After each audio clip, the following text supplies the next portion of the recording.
Hello everyone.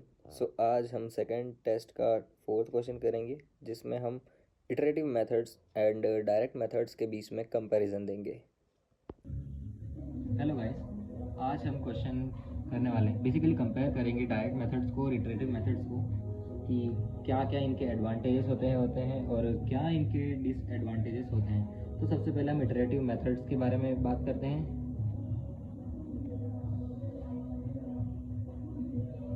Iterative methods के अंदर हम सबसे पहले इसके एडवांटेजेस की बात कर लेते हैं।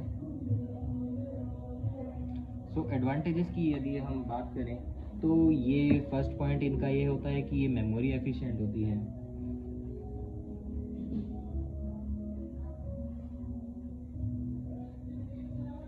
और ये मैं इसलिए बोल रहा हूँ क्योंकि इन्हें डायरेक्ट मेथड के कंपेयर में लेस मेमोरी लगती है, क्योंकि इटरेशन में वैल्यूज़ को सिर्फ अपडेट ही किया जा रहा होता है, चाहे वो कोई सा भी केस हो, जैसे वो केस हो भले ही जैकोबी मेथड का या फिर गॉस साइडल मेथड का। It is memory efficient. हम इसमें क्या लिख सकते हैं, हम लिख सकते हैं कि दैट की iterative method are do require less memory compared to direct methods। Okay और ये इसे सूटेबल बनाता है लार्ज स्केल की प्रॉब्लम को हैंडल करने में।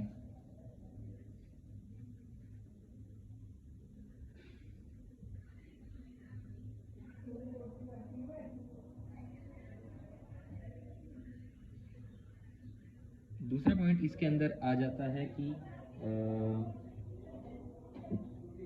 इसमें इसके अंदर एडाप्टेबिलिटी भी होती है।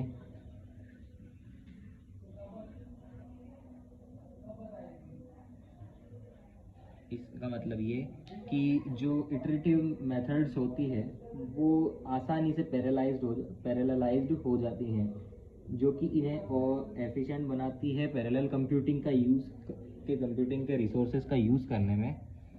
इनका एक एडवांटेज यहाँ पर भी है। हम इसे कंक्लूड ऐसे कर सकते हैं कि iterative methods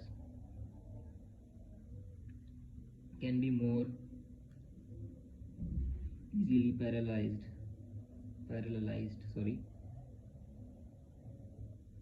and allow efficient use of parallel computing resources।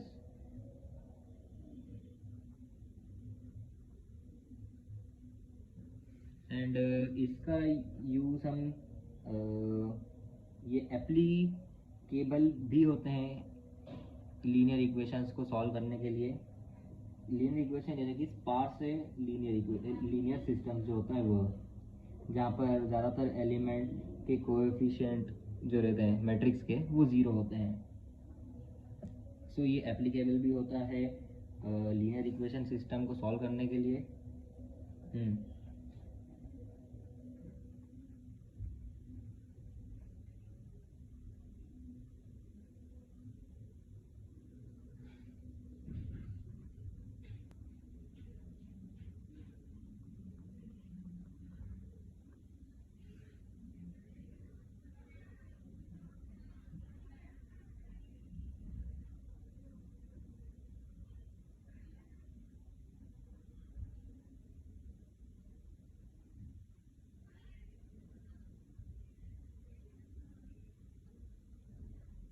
अब ये तो इसके एडवांटेजेस थे, लेकिन अब डिसएडवांटेजेस की भी बात कर लेते हैं। इसका पहला डिसएडवांटेजेस होता है इसकी कन्वर्जेंस।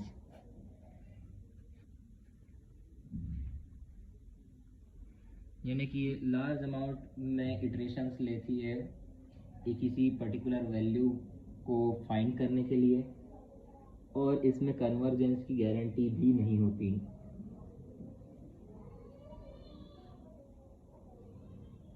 और इसमें कन्वर्जेंस का रेट इसीलिए बहुत लो भी होता है।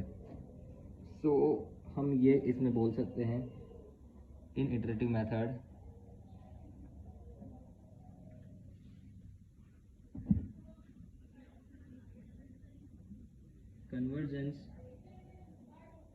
rate of convergence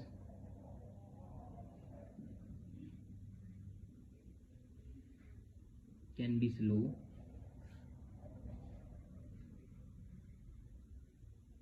and some problem may not converge. मतलब हो सकता है कुछ वैल्यूज को ये कन्वर्ज भी ना कर पाए.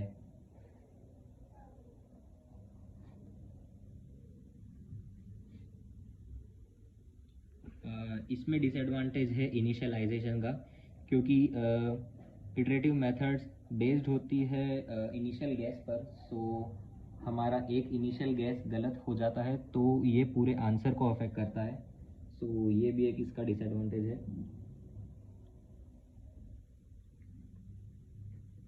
It requires good initial gas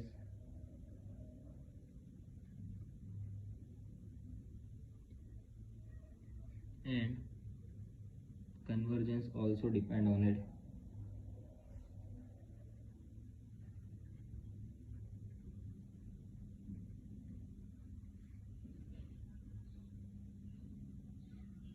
and third point है एक्यूरेसी को लेकर. इसकी एक्यूरेसी भी सही तब होती है जब हम स्मॉल नंबर्स को कैलकुलेट कर रहे हों. लेकिन हम अगर लार्ज वैल्यू को अगर एक्यूरेट करना चाहते हैं तो हमें इसमें इटरेशंस भी ज़्यादा नंबर ऑफ में परफॉर्म करने पड़ते हैं, जैसा कि हम करते ही हैं जैकोबी मेथड में, जहाँ पर x की वैल्यू 0, y की वैल्यू 0, z की वैल्यू 0 और रख कर हम फॉर्मूले को निकालते हैं. सो एक्यूरेसी में हम ये पॉइंट लिख सकते हैं. To achieve high accuracy it may require large number of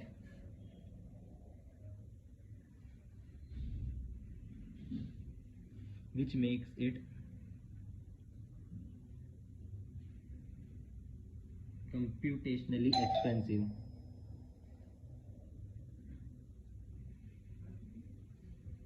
direct method का सबसे पहला एडवांटेज है कि हमें इसमें गारंटीड कन्वर्जेंस रहता है इसमें,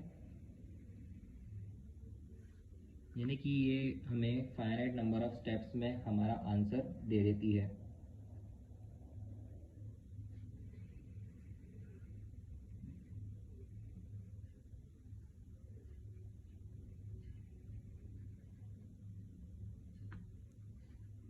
इन फाइनाइट नंबर ऑफ स्टेप्स. दूसरा एडवांटेज ये है कि इसकी एक्यूरेसी.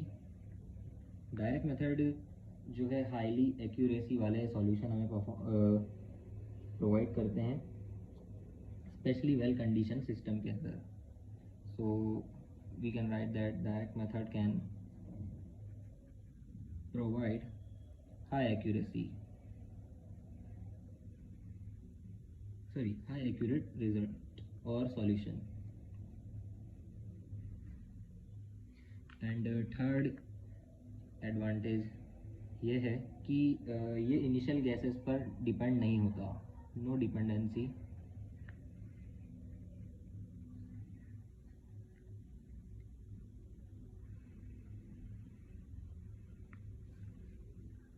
सो ये चीज़ वही है इटरेटिव मेथड की तरह, हमें यहाँ पर इनिशियल गैस नहीं करना होता. हाँ क्यों, और यही इसका एक एडवांटेज, सबसे मेजर एडवांटेज यही है, और इसी कारण ये दो एडवांटेजेस को गेन कर पाता है. अब बात करते हैं डिसएडवांटेजेस की.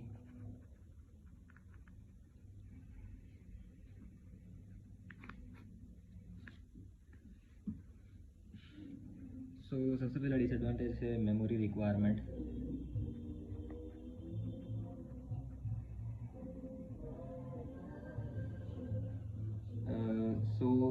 इसमें हम ये कह सकते हैं कि डायरेक्ट मेथड्स, क्योंकि हमें आंसर गारंटीड आंसर, हमें एक्यूरेट आंसर देती है, इसके लिए इसे मेमोरी रिक्वायर भी होती है.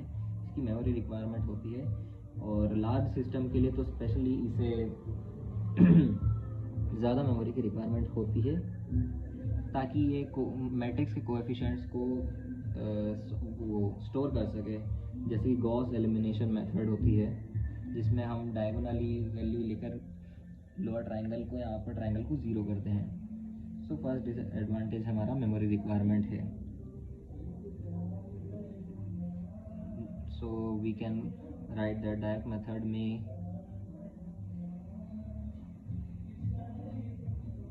Have high memory requirement,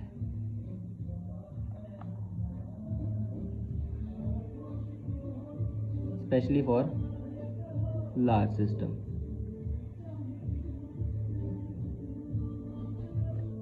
So और सेकेंड डिसएडवांटेज है computation complexity.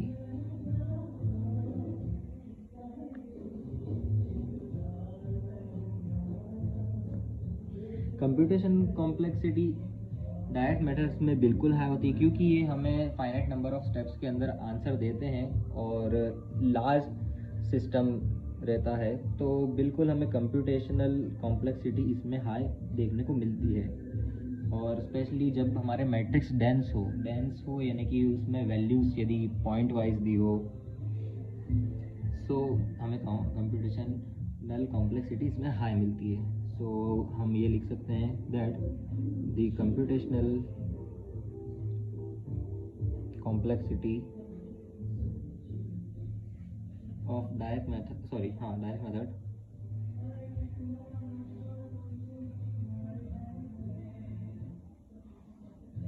can be high।